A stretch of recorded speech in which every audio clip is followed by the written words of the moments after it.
সবাইকে জানাই শুভ কোজাগরী লক্ষ্মী পুজোর শুভেচ্ছা। আমি এদিকে রেডি হয়ে গেছি পুজোতে বসার জন্য।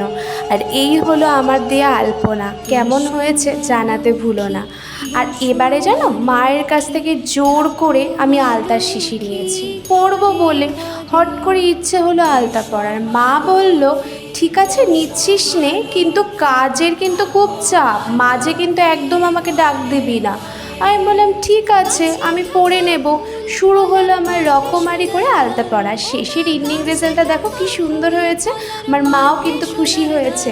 ছোটোবেলায় মা পাঁচালি পরতো, আমি শুনতাম, আর এখন বড় হয়ে মা বলে তুই পর, আমি শুনি। লক্ষ্মী দেবীর হন দর্শন, ধীরে ধীরে বৃদ্ধা আসে আপন ভবন, গৃহে ফিরে আসি বৃদ্ধা ডাকি বধূগণ, একে একে সব কথা করিল বর্ণন। বলতে পারো পুজো জিনিসটা আমার বরাবরই খুব প্রিয়। ছোটোবেলা ঠাকুমাকে দেখতাম, সেই দেখে হট করে ইচ্ছা হলো পুজো দেওয়ার। মায়ের কাছেও অনেক কিছু শিখেছি, আরও বড় হচ্ছি, আরও অনেক কিছু শিখছি, আরও কিছু শিখব। আমার পুজোর জিনিস শেখার আগ্রহ দিন দিন যেন বেড়ে যাচ্ছে। আর বাবা সারা ঘরে দুয়ারে মোমবাতি জ্বালিয়েছে। আজকের দিনটা আলো, উলুধ্বনি, শঙ্খধ্বনিতে যেন একটা প্রিসিয়াস হয়ে গেছে। এত সুন্দর দিন শুধু লক্ষ্মী পুজো ছাড়া অন্য দিন আশা করা যায় না। আর উপোস শেষে যদি এই প্রসাদ পাওয়া যায়, তাহলে মন যেন পরম তৃপ্তি লাভ করে।